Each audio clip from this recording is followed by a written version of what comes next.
George Mason University professor Robert Leider on why gun advocates should focus on reforming rather than dissolving the ATF under Donald Trump. That and more on this episode of the Weekly Reload podcast. No, the devil's got no hold on me. All right, welcome, ladies and gentlemen, to another episode of the Weekly Reload podcast. I'm your host, Stephen Gutowski. I'm also a CNN contributor and the founder of thereload.com, where you can head over and sign up for our free newsletter today if you want to keep up to date with what's going on with guns in America from a sane, sober perspective. And of course, you can also buy a membership if you want to support the reporting we do and get access to hundreds of pieces of exclusive information. This week on the show, we are talking about the ATF and the potential paths that gun rights advocates could take under the new Trump administration with the nation's federal gun law enforcement agency. And to do that, we have a great guest back with the show, Associate Professor at George Mason University's Law School, Robert Leider. Welcome back to the show, Robert. Thank you so much for coming on. Well, thank you very much for having me. And you wrote a piece for us on this topic at the Reload, which I think people should check out. It's in front of the paywall, so free to read, but I think very interesting insights that you've got there. And but let's start off real quick with just some of your background. Can you just tell people about what you do over there at George Mason? Sure. So I write on the right of self-defense, the constitutional allocation of military power, and gun control in the Second Amendment. And my scholarship runs from philosophy of criminal law to more constitutional law issues. And I have a few papers that have both come out on the Second Amendment and one that's in process at the moment. Right. And so you're quite knowledgeable on both the constitutional aspect of the gun laws here, but also I'd say some of the administrative side of things too. Yes. So my specialty is criminal law and the constitutional law issues. And with the criminal law comes some of the administrative laws kind of in ancillary of that, because a lot of what ATF enforces isn't directly just the statutes. It's also the regulations that they've promulgated. Right. And that was a big part of the Biden administration was they actually did manage to pass some new federal gun law, but it was relatively modest compared to what most gun control activists would like to see. But the bulk of what Biden was doing that was highly controversial among gun owners came through administrative procedure, federal rulemaking, things of that nature. Right. And I think it's going to be that way for a while. The country's divided. Congress is divided. It is very hard to pass new legislation. You have to get to the 60-vote threshold to overcome the filibuster in the Senate. We'll have a House majority that may be as narrow as one vote. And so it is unlikely we will see major legislative shifts. The big policy shifts are going to come from the administrative side. Yeah, and that's a key thing when we're discussing what would be, I guess, in this case, the most effective means for gun rights advocates in particular to try and affect change under this new Trump administration is to have sort of just start from a viewpoint of what's realistic to expect. So let's start there, I guess. What a lot of people, or a lot of online activists at the very least, you'll often hear, let's just abolish the ATF. Let's get rid of it. Can you just start from there? First off, what would it take to get rid of the ATF as an agency? And what would happen if you actually did do that? I think it would take an act of Congress. ATF is a statutorily authorized agency. The administration could do a lot to cripple ATF. Most of the policies that ATF promulgates in the firearms space is actually authority that the law delegates to the Attorney General. So there's nothing stopping the Attorney General in theory from delegating it to a different bureau or handling it personally. But in reality, the Attorney General is not going to do that. And there's already the structure in place to handle administration of federal firearm laws. So I don't think ATF is going to go anywhere. I mean, I don't know what they would do with all the employees, the building. There's so much structure built up that I think it would be very hard to dismantle it, especially without an act of Congress. Mm-hmm. But let's say, the Attorney General does go about trying now, and I guess to make clear, this is not what we're talking about today. The Trump administration and, for instance, Pam Bondi, the Attorney General nominee that Trump has put up, they haven't made any proposals like this. There's really not a lot of detail in what Trump has talked about doing, other than firing the current ATF director, who was appointed by Joe Biden. And so we're kind of just going through what the possibilities are, what you see as realistic possibilities, and how some of these things may play out, and avenues that could be taken, not so much what the incoming Trump administration is promising to do or anything like that. So just to be clear about this, for folks, this is trying to go through what is likely to happen, what you think would make the most sense. But from there, even if let's say the Attorney General did take steps to try and rein in the scope of what the ATF does,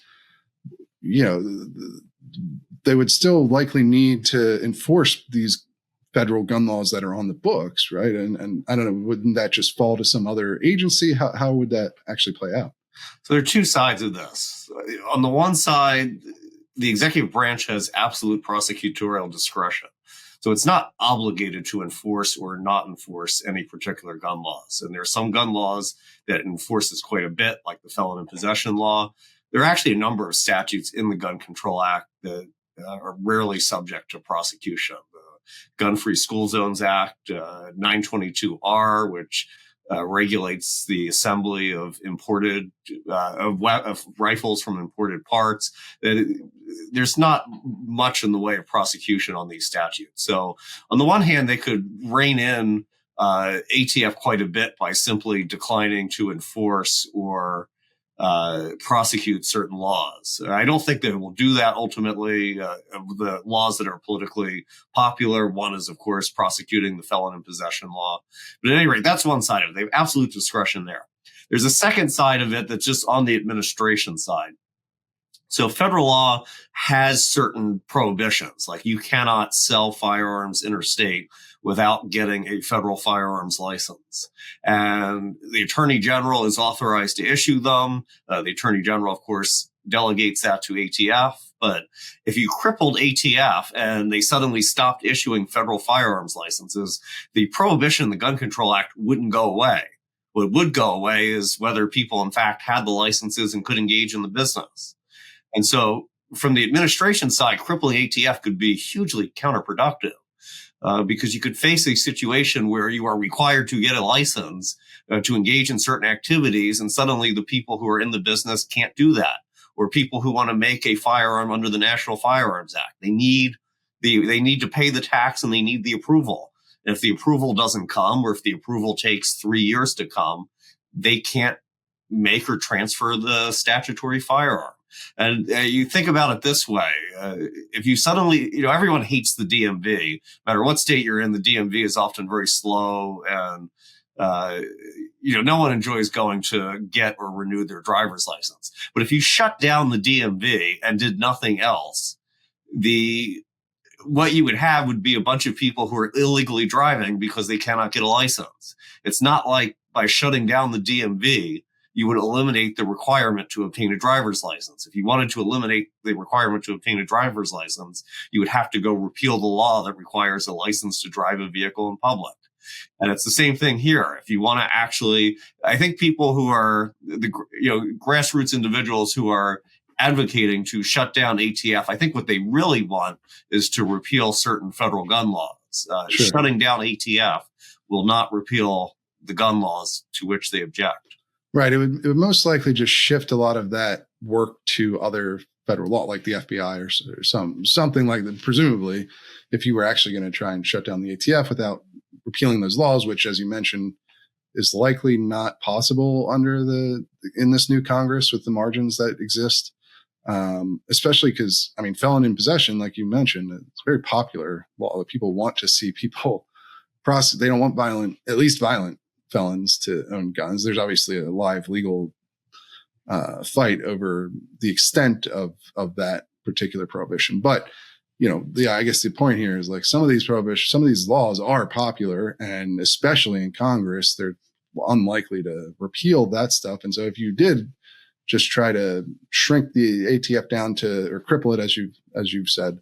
In order to keep any of this function going, you'd probably just have to move it to another agency, right? Is there any reason to think that agency would operate any differently than the ATF does? We don't know. This isn't the first time that gun advocates have advocated for shutting down ATF. This was a major cause in the early 1980s. I think they got pretty close to success at that point, and then realized at the time ATF was in the Treasury Department, and they realized that if they shut down ATF, its functions were going to be transferred to the Secret Service. And this was a politically unpalatable situation because it was easy for them politically to beat ATF over the head when ATF did something unpopular. It was going to be much harder to go against the Secret Service, which at least at that time, if not now, has much more popularity among the population. Now, ATF isn't in the Treasury Department. It's in the Justice Department. So my guess is the functions would not go outside the department. I don't think the functions could go outside the department because the legal grant is technically with the Attorney General. But it could very well go to the FBI or to some other Justice Department agency. And that comes with a lot of risks. Number one, you don't know if the FBI got it, that they would regulate guns any differently than ATF did. The FBI also has more personnel and resources. And so if they wanted to make strict enforcement of the nation's gun laws a priority, they could enforce the laws much more strictly than ATF can now. I think you might also lose a lot of institutional knowledge. Again, you can't, if you want to make a firearm under the National Firearms Act or transfer it, you need to get the approval of either the Attorney General or whoever he delegates to. And if the FBI were suddenly unloaded or loaded up with these responsibilities and they weren't prepared to take it on, these applications could just sit while they figured out how to bureaucratically handle it.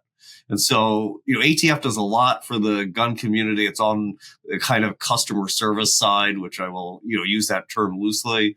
And a lot of that could get destroyed by carelessly transferring functions. So, so you're saying it could be worse, basically. It's one of those cases that I think gun advocates need to be careful what they wish for. And they need to be careful what their criticisms are. Are their criticisms really aimed at ATF or are they aimed at the underlying laws? And certainly a lot of people are specifically upset with the ATF in the way that it's especially changed its mind on regulations over the years, right? Although, certainly it has been kind of ordered to do that by presidents, both Trump and Biden have told the ATF to make certain rules that go back on things they've said previously. But there is obviously a reputation at the ATF for, flip-flopping on designations. And I don't know. That's part of the critique, right? And yes, absolutely. Which is something that you would agree with to some degree. Yes. I think I've written that one of the things ATF does not do well is follow traditional procedures when regulating. And one of the things you're supposed to do when you regulate is to solicit notice and comment. And ATF often doesn't do that. What they will do is issue informal letters. Yes, you can do this. No, you can't do that. No, this bump stock's not a machine gun. But the problem is once they don't solicit proper commentary and they just handle this informally, what ends up happening is they often reverse themselves under pressure. And those reversals disturb settled expectations. Right. And I think in terms of the gun community, this has, I think, been one of their primary objections, that if somebody had said from the beginning, a pistol brace is a shoulder stock, they would have never become popular and there wouldn't be the kind of reliance that there is on them today. But when ATF goes one way and then goes another way, it unsettles those expectations and it creates huge problems in the marketplace. And so, I think there are many criticisms of ATF that I think are perfectly valid, but crippling ATF doesn't respond to those criticisms. You have to go in and fix the problems. Right.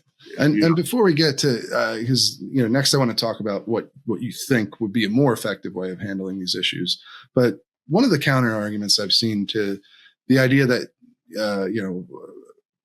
we shouldn't move these functions these law enforcement functions to another agency like the FBI is that, perhaps under the FBI, maybe it would be better to not have an agency that is solely dedicated to enforcing federal gun laws, and it should be part of the broader law enforcement mechanism at the FBI, because it's less likely that you'll have people trying to too focused on this, and I guess coming up with ways to go after people that are a side effect of that intent focus on just this issue. I guess it's sort of the opposite of what you were saying about specialization. Maybe specialization is bad to some folks because it leads to increased enforcement. I don't. Do you think there's any validity to that? I think there's considerable validity to the criticism that when you have an agency that's dedicated to one thing, it's going to do that thing. And, it's going to look for ways it's going to look for its purpose. It's going to look for ways to regulate. But two responses on that. First of all, if you send it over to another bureau that has other responsibilities, it will weaken some of the political accountability. Right now, as I note in the article or in the op-ed, we select ATF directors primarily for their views on gun policy. If that goes to the FBI, we do not select directors of the FBI solely for their views on gun policy. The FBI has so many responsibilities that there is always some political compromise somewhere. And one of them could be selecting an FBI director who supports gun control. In fact, a lot of the FBI directors have often been moderate supporters of gun control. So you could have a situation where even political figures who are sympathetic to gun rights end up compromising on the issue because the FBI handles so many other things. And if they need the FBI to heavily prosecute financial crimes and have a robust counterintelligence and counterterrorism strategy, then maybe gun control is the thing that they're willing to compromise on. The other thing with ATF is that ATF is not supposed to be an agency focused on one thing. I think it has morphed into that largely, but ATF is also supposed to be responsible for alcohol and tobacco enforcement and more recently explosives enforcement. And nothing would stop the Trump administration from beefing up the alcohol and tobacco enforcement side of things and saying, no, we're not going to use the Bureau solely to focus on one thing. We will look at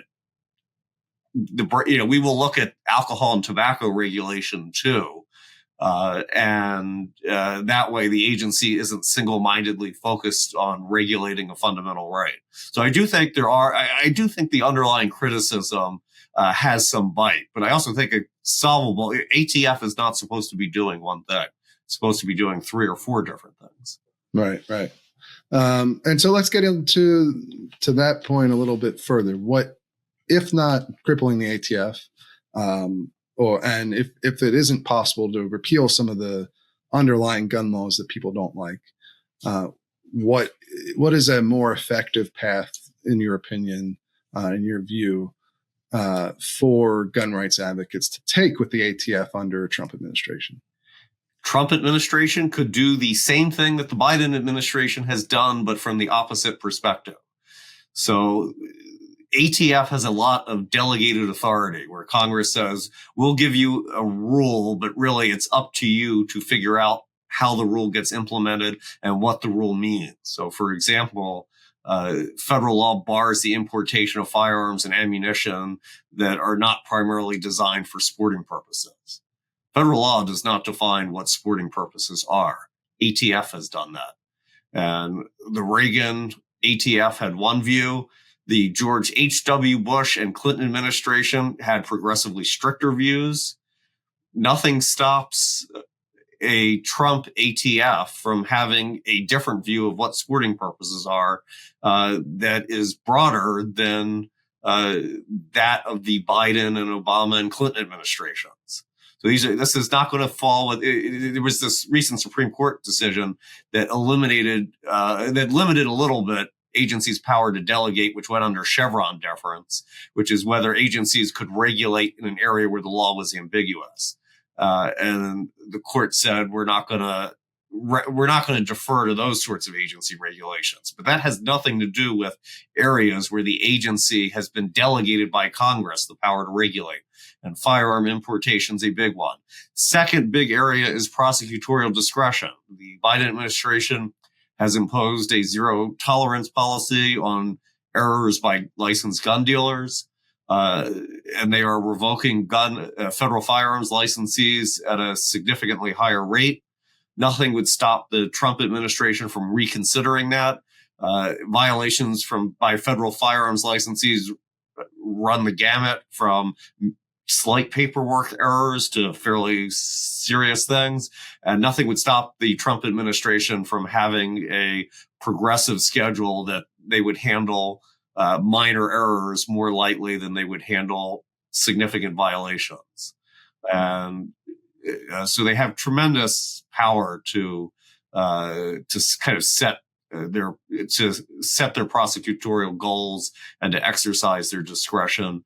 And there's a tremendous, those are just two examples. I mean, there's a tremendous list of things that they could do. And so how would that be accomplished in practice? I mean, obviously Biden, I guess you'd look back to the Biden administration and how he did it. And one way was, appointing an ATF director that many have criticized as highly politicized, and maybe a bit less politicized than the first one who didn't make it through confirmation, but still, somebody who ran as a partisan Democrat and had supported gun control policies in the past, even though he was also a prosecutor and a U.S. attorney, Stephen Dettelbach. I guess Trump should appoint somebody in that vein who, it's interesting because Biden started with somebody who was much more of a political spokesperson, really. I mean, that was his job when he got picked. He had worked at the ATF Shipman, right? But he was more of a commentary person when he got picked. And then he ended up with somebody who, while also somebody who has taken political positions on gun laws, was maybe a bit more of a serious approach, because he had a history of running, an attorney general, or not attorney general, but a U.S. attorney's office, and maybe some more chops at perhaps doing the administrative side of things. So should Trump look for somebody like that? Because obviously there's been some suggestion of appointing, I get Brandon Herrera, who's a gun tuber who ran for Congress. That's one that you've seen a lot of online activists talk up. But then obviously, so that's more on your spokesperson, the media personality side, to appoint somebody like that, or, go with the more traditional, somebody who's worked inside the system pick before. What are your thoughts on who should be director, I guess, in this, like the kind of person that should be a director? I mean, there's a lot in between, it's a large spectrum. And because traditionally the ATF director has also just been somebody who worked at ATF for a long time, right? Yes. Well, so until last decade or so, the ATF, decade and a half, the ATF director was somebody that was promoted within, and it was not a Senate confirmed position. That changed. And so it's a political job now. It requires a nomination and confirmation. I think, given that it's a political job, the President-elect Trump has every right to have his person in charge of the bureau. He's not bound to have a holdover from the prior administration. That's not what happens in any other bureau that's led by a political appointee. You generally don't get these sorts of holdovers, except maybe with the FBI, which is the FBI. Yeah, they have a 10-year term, but even there, President Trump's looking at making a replacement. But traditionally, presidents are not required to keep former political appointees in their political job. The former administration resigns at the start of a new term, and the current president gets to put his political people into place, which is necessary. People that are serving in the administration need to serve President Trump's political agenda. You can't have a situation where you have you have high-level employees at a bureau who are in President Trump's administration, but serving President Biden's political agenda. So it's a political job. And yeah, although traditionally people have wanted these law enforcement positions to be a bit less politicized, right? I mean, that's why you've got a 10-year term for the FBI director, and why it was controversial when Trump fired the last one and Biden didn't fire Trump's pick for the FBI. I will say, like, Biden with the ATF has perhaps made it even more of a political position with how he treated it. So that's a fair point. But I just want to say, like, obviously there's a reason that some people look at some of these law enforcement position nominations differently than like the Attorney General or Secretary of Defense or somebody like that. I mean, that may be a mistake, though. These are not purely ministerial jobs. ATF is not just saying, oh, you qualify for a federal firearms license or you don't. It's not that kind of ministerial job. It's a job that is heavily political. They set enforcement priorities. It is their choice whether they're going to focus on violent felons, anyone with a felony conviction, whether they're going to focus on gangs or Glock switches. Those sorts of things are political decisions.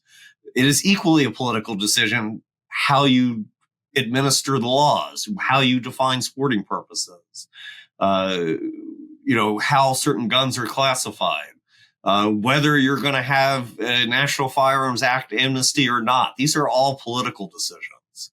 And you can't just say, oh, this person's a career ministerial person, he will do it. You have to at some point take ownership of the political decisions.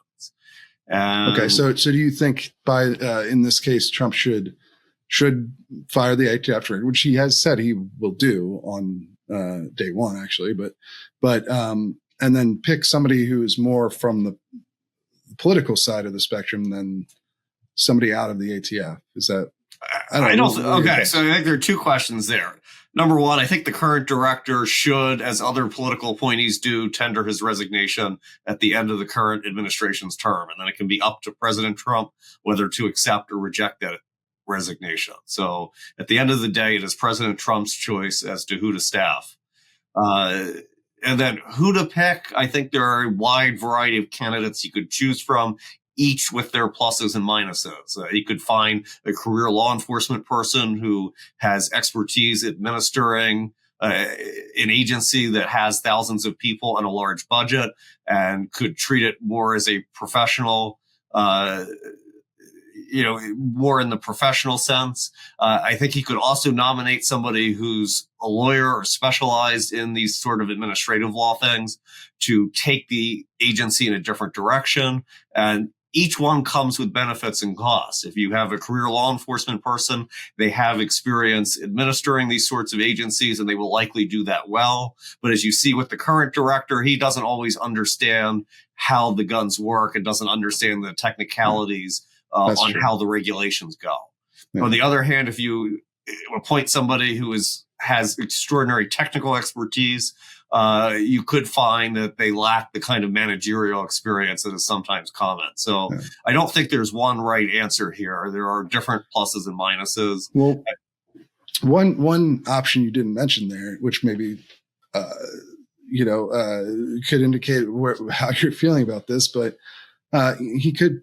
Again, like, he could pick somebody like Brandon Herrera, who doesn't have any of those things that you're talking about, but would send obviously very clear public message about how he feels the ATF should be run by picking a very prominent gun rights advocate. Yeah. No, he could do that. I think he's effectively done that with the FBI too, with his nominee for FBI director. Yeah, he could absolutely do that. And again, that comes with pluses and minuses. You might have an area where you either greatly restructure or cripple the bureau. Now, I'm not sure what Mr. Herrera would do. And I don't know if Brandon Herrera is like wants to be ATF director. It's just something that's kind of a meme out there. And I'm not trying to suggest that he should be either. Yeah, I just mean somebody like him. You could imagine picking somebody like that. And Trump has seemed to thus far oscillate between making sort of statement picks with people like Kash Patel and making more traditional picks like Marco Rubio, Secretary of State or something like that. I mean, these picks are extremely important. The president can't administer the executive branch by himself. Right. And these picks shape how the administration will run. But would you, for your view of how gun rights advocates could have the most impact on the ATF, I mean, presumably you would lean towards somebody who has more extensive knowledge of how the agency works and what the laws are, right? Yes. I mean, I think if you want to have maximum impact, you're going to have somebody who understands what the law is, how it works, and how you can regulate within it. And how the agency works too, and how the agency works, and we'll make sure the agency is following the directives of the political branch. You don't want to have the agency, the so-called deep state. You don't want to have the agency trying to get its own agenda through in contravention of what the political leadership wants. But right. If you're going to have maximum impact, you're going to have people who understand what can be accomplished through administrative regulation, and to have a certain kind of policy agenda, and then to go and competently implement the policy agenda. And it's interesting. One of the things I'm seeing, at least with the online debate, is there are a lot of memes about who should be the director, but there haven't been a lot of memes about what they want the director to do. And if you're going to have maximum impact, somebody's going to have to come in coordination with the White House and make sure that, and have a defined list of policies that they want to implement. And in the first Trump administration, this never happened. He made one nomination of Chuck Canterbury for ATF, who was a moderate gun control supporter, who would have, I'm sure, administered ATF very diligently, but who would have not accomplished any sort of the political objectives that gun advocates are hoping for in President Trump's election. Right. And he was blocked by Republicans in the Senate. Blocked by Republicans because, again, it's a political job, and they were afraid of what he would do on the policy front. And I think it was well within the Senate's right not to consent to a nominee who they felt would regulate against where they were politically. And so, I think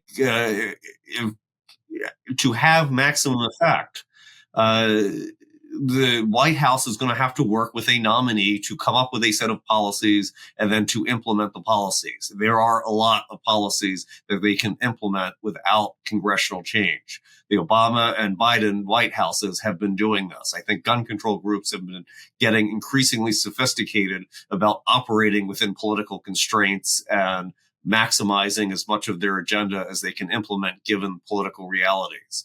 And I think the big question for now that the political winds have shifted the other way, the big question is going to be, can gun advocates translate their political success into tangible policy outcomes?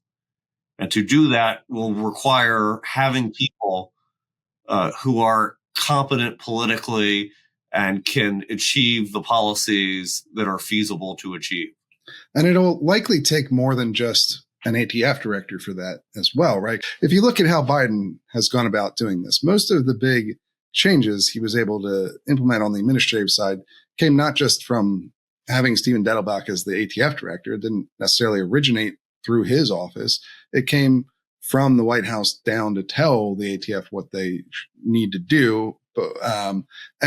And Biden even created an entire office inside of the White House for, in part, that purpose, right? The White House Office of Gun Violence Prevention, which is sort of a clearinghouse for gun control advocates to come in and try and help direct the administration's policy, gun policies. And because, Biden is the one who told the ATF to institute a zero tolerance policy on gun dealer licenses. And he's the one who told them to implement the rules that they ended up implementing, right? Like the ATF may have come up with the details of these things, but it was a top-down approach. Now you need, for that to work, like you're talking about, you probably need cooperation from the people at the agency, including the leadership. especially the leadership, I suppose. But but you also need like a whole operation in the White House for that too, right? I mean, am I being too broad in my view of that, or what do you think? I don't think there's one right way to do this. There are a couple of ways you can accomplish the goal. One is to have a president appoint a strong ATF director and say, here are my general policy goals. You go figure it out and implement it and go do it. A second would be to have the White House say, we are going to tell you what to do, and these are our policy goals, and not just in the kind of abstract, but here are specific policies we want you to implement, and we want you to go do it. Now, I think presidents can go either way on this. The White House can't micromanage everything. The federal bureaucracy is so huge that at some point they have to put trusted people in place and trust that they will regulate according to the administration's wishes. ATF can't do it all alone either. To pass a regulation isn't something ATF can do by itself. There are other offices that the regulation has to pass through, including a little known office called OIRA that has to approve these regulations. And so the White House can always, if regulations are getting stuck at various points, the White House can always grease the wheels a little bit and make sure they get through. It's also the case in the firearms space that it's not all controlled by ATF itself. ATF handles a lot of the Gun Control Act and National Firearms Act implementation, but decisions on who to prosecute rests with the U.S. attorneys of the various districts. And some of the process is actually, like, the National Instant Check system is run by the FBI, not the ATF. And so it would be, so you're going to have some coordination among different executive departments to have a coherent gun policy. So part of my answer is yes, you are going to need somebody in the White House to coordinate among the different bureaucracies. But how much power ATF gets is a decision for how the White House wants to handle it. Yeah. So while Biden was pretty successful in terms of implementing his agenda through administrative action in the way that he went about it, it's not the only way, I guess, is your point here, right? It's not the only way, and the Trump administration is going to face the question of whether to shut down the White House Office of Gun Violence Prevention or to repurpose it in a different political direction. Right. But interesting point. It doesn't have to do it the way that Biden did it. There's a lot of different approaches he could take, but I think you've laid out your view on this pretty thoroughly for us. I really appreciate that. I think it helps people give a much more granular sense of how this would have to go for things to really change inside of the ATF or with gun policy on the administrative side of this generally. The next question is, what path will Trump take and how will that all play out? I have no idea. Don't know. Yes. So we will certainly be watching here at the Reload, and I'm sure we will have you on again in the future to look at how that all unfolds. Maybe they'll pick you for ATF director. Who knows? I have not heard anything yet. Let me ask you, would you be interested in doing that? That would come as a surprise to me.